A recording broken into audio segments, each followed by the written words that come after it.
로마서 8장. 그러므로 이제 그리스도 예수 안에 있는 사람은 정죄를 받지 않습니다.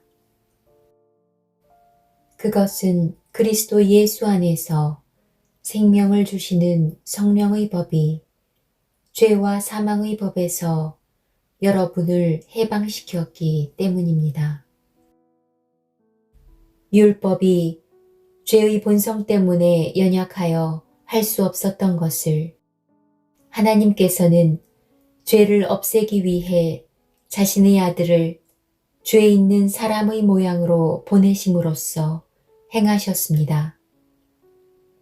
하나님께서는 죄인들 속에 거하고 있는 죄에 대해 유죄 판결을 내리셨습니다.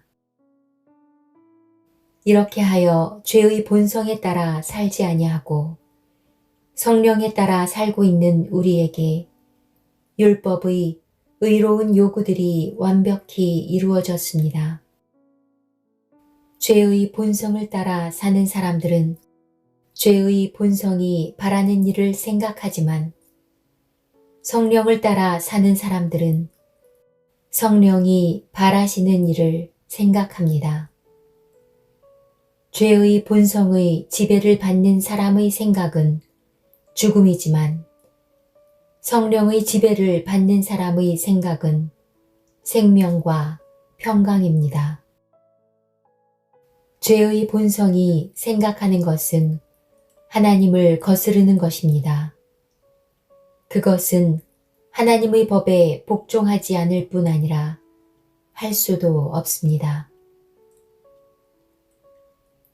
죄의 본성의 지배를 받는 사람은 하나님을 기쁘시게 할 수 없습니다.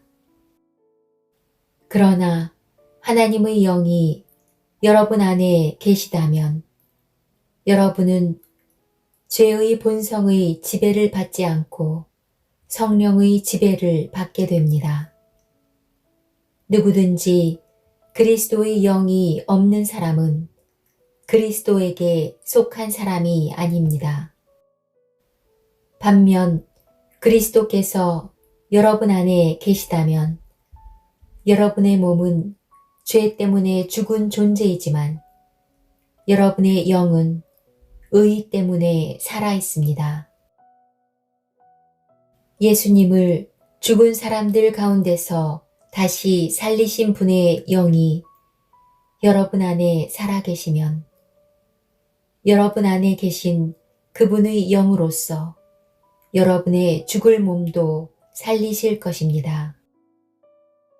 그러므로 형제 여러분, 우리는 빚을 진 사람들입니다. 그러나 죄의 본성을 따라 살아야 하는 죄의 본성에 빚진 사람이 아닙니다. 죄의 본성에 따라 산다면 여러분은 죽을 것입니다. 그러나 성령의 도우심을 받아 몸의 악한 일을 죽인다면 여러분은 살 것입니다. 왜냐하면 하나님의 영으로 인도받는 사람들은 누구나 하나님의 자녀이기 때문입니다. 여러분이 받은 성령은 여러분을 다시 두려움에 이르게 하는 노예로 만드는 영이 아니라 여러분을 하나님의 자녀가 되게 하는 영이십니다. 그래서 우리는 그 성령을 의지하여 아바, 아버지라고 부를 수 있는 것입니다. 성령께서는 친히 우리의 영과 함께 우리가 하나님의 자녀라는 것을 증언합니다. 자녀라면 또한 상속자이기도 합니다. 우리는 하나님의 상속자이며 또한 그리스도와 공동의 상속자입니다. 그래서 우리는 그리스도께서 누리시는 영광에 참여하기 위해 그분이 겪으신 고난에도 참여하는 것입니다. 나는 현재 우리가 겪는 고난은 장차 우리에게 나타날 영광과 비교하면 아무것도 아니라고 생각합니다. 모든 피조물은 하나님의 자녀들이 나타나기만을 간절히 기다리고 있습니다.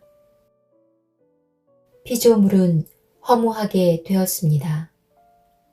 그렇게 된 것은 피조물이 원해서가 아니라 그렇게 하신 하나님의 뜻 때문이었습니다. 하지만 소망은 있습니다. 그것은 피조물도 썩어짐의 굴레에서 해방되어 하나님의 자녀가 누리는 영광스러운 자유에 참여하리라는 소망입니다. 우리는 모든 피조물이 이제까지 신음하고 해산의 고통을 겪고 있다는 것을 압니다. 피조물만 아니라 성령의 첫 열매를 받은 우리들 자신도 속으로 신음하며 우리가 하나님의 자녀가 되는 것과 우리 몸이 구속될 것을 간절히 기다리고 있습니다. 우리는 이러한 소망으로 구원을 받았습니다. 눈에 보이는 소망은 소망이 아닙니다. 보이는 것을 소망하는 사람이 어디 있겠습니까? 따라서 우리가 아직 보지 못한 것을 소망한다면 우리는 그것을 인내함으로 기다려야 합니다. 이처럼 성령께서는 우리의 약함을 도와주십니다. 우리는 무엇을 기도해야 하는지도 모르지만 성령께서는 말로 다 표현할 수 없는 간절함으로 우리를 위해 중보 기도를 하십니다.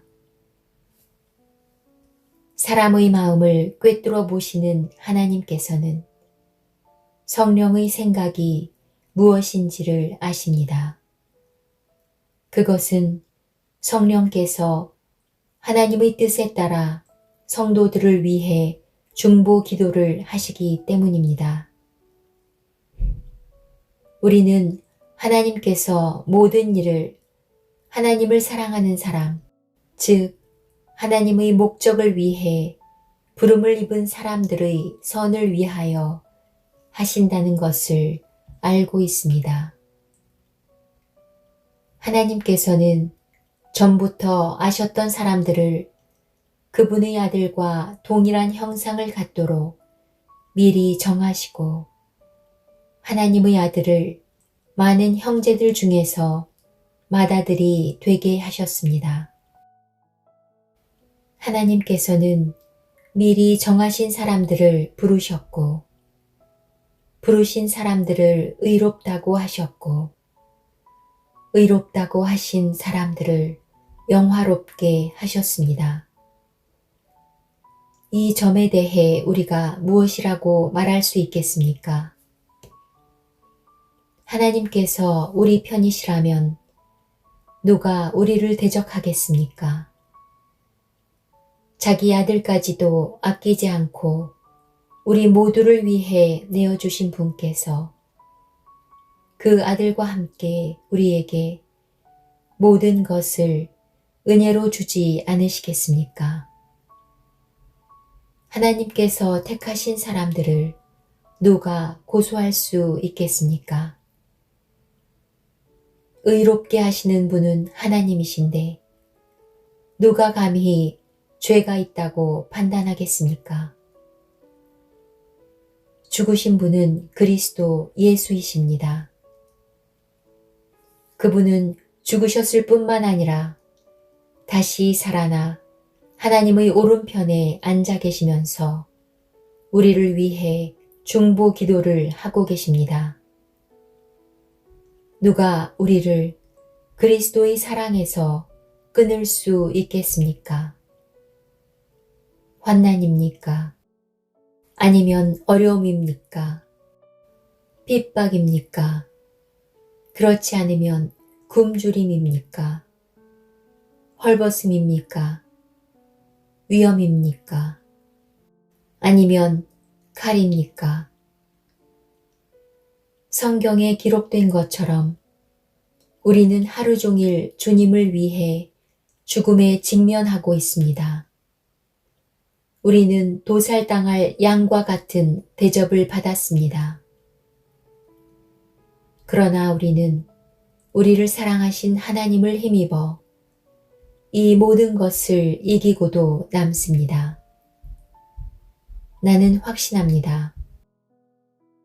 죽음이나 생명이나 천사들이나 하늘의 권세자들이나 현재일이나 장래일이나 어떤 힘이나 가장 높은 것이나 깊은 것이나 그 밖의 어떤 피조물이라도 우리를 우리 주 그리스도 예수 안에 있는 하나님의 사랑에서 끊을 수 없습니다.